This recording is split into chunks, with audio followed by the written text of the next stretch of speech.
And welcome to a special town hall edition of In the Sports. We're taking a closer look at the state of high school sports in Washington, D.C. And joining me here today, an esteemed panel of coaches, Coach Rob Nickens, Coach Steve Turner, Coach Derek Washington, Coach Mike Hunter. Fellas, first of all, thank you all so very much for coming and talking with us here tonight.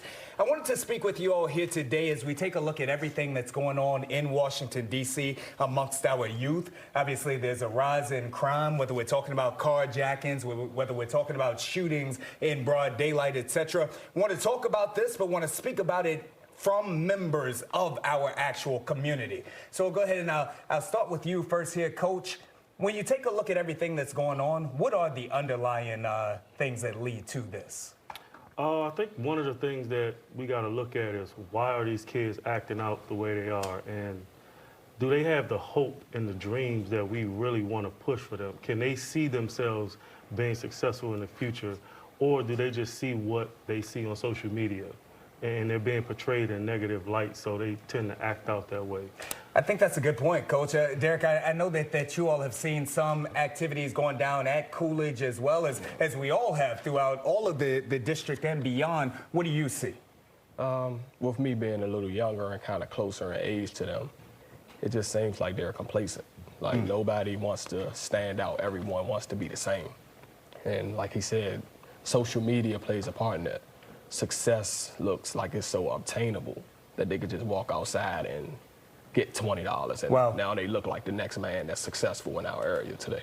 Wow. And Coach, looking at you and everything, you, of course, a native of here in the area and whatnot, the underlying causes, is this something, does it deal with economics as well? Does it deal with anything else that's going on? Or is it all on the young men and the families? I think it's a little bit of everything you've just said. And I think when you talk about the economics and where we are in the state of D.C., D.C.'s changing. Yeah. I think you see people are feeling like they're being pushed out. I think they feel like this is their way of fighting back to kind of hold the ground of where they grew up, where they stand, and wow, not wanting to leave. I mean, I think it goes a lot deeper than just the things that we see day to day with someone snatching a coat because they want a coat that looks so they can look like the next man. I think it's a lot more deep-rooted in terms of how our city is totally changing. Yeah, and Rob, as much as things are changing, I know that in your personal life, not my job to tell your story, but you were a victim, if we want to use that term, of some violence on the streets of D.C. as well. So is it changing, or is this something that's always been there? I'm being honest, Chad, it's been crazy over the last couple of years. It's increased. Since pretty much after the pandemic, you've seen a really big rise in crime. And, you know, to touch back on what Mike and Durkee said, I think our kids don't understand that they only live for today. Yeah. They don't live for the future. And that's the issue that we're dealing with. We're trying to put you in a place where you're going to be successful. I always talk to my guys about being successful 10, 15 years from now. Yes. Not just today. Right. So that's what we have to do, start pushing these kids into the direction of looking at a future instead of just living for the moment. And when you take a look at this crime, right, because it affects so much more than just if a 15-year-old gets shot, if a 14-year-old gets killed, which are things that we're seeing in real time here. It affects more than just that one person's life. It affects their parents, it affects their family, it affects the entire community. So what is the effect, what is the sense on the community when we see these things happening? Well, it's like we're crying out. Everybody is sentimental. Everybody feels as if we don't have enough or someone isn't doing enough. So, and it's not a lot of accountability. Parents aren't holding their kids accountable.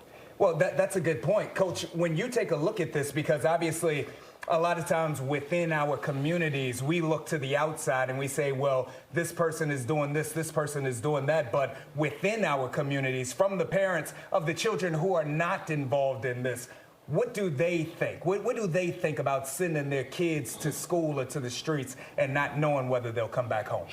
I mean, I think as a parent myself, you always are nervous when your kid has to, you know, go out in public without you.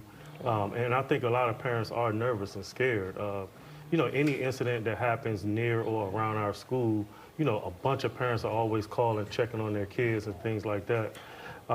So parents are scared, you know, and I think the majority of parents are trying to do the right things. You do have some that probably can do a better job of raising their kids, but I think we as a community have to do better. I just remember growing up, and it didn't always have to be my mom or my parent who would step to me and tell me I'm doing something wrong or get my butt in line. Well, I think that we're losing that sense of community, and it could be because DC is changing. So you don't have those strong communities like we had back when I was growing up. Coach, to that point, you know, it used to be, even when there was violence, there was what we refer to as the code of the streets, right? Like if you're going to go after anybody, and we're not condoning anything, but you're going after the person that you're looking for. But now, again, we see these semi-automatic weapons spraying in the streets, and innocent people are getting shot. So does the youth, do they have the same connection to the community that they may have before? I would say not like it used to be.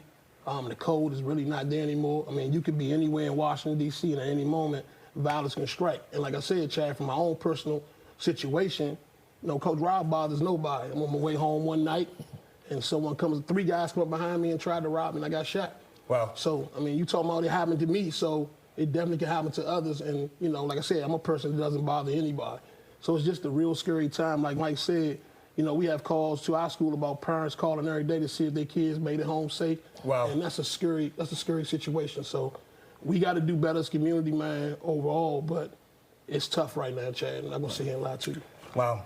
We got a lot of important things to talk about as we have an In the Sports Town Hall talking about student athletes, talking about community. You're watching it right now.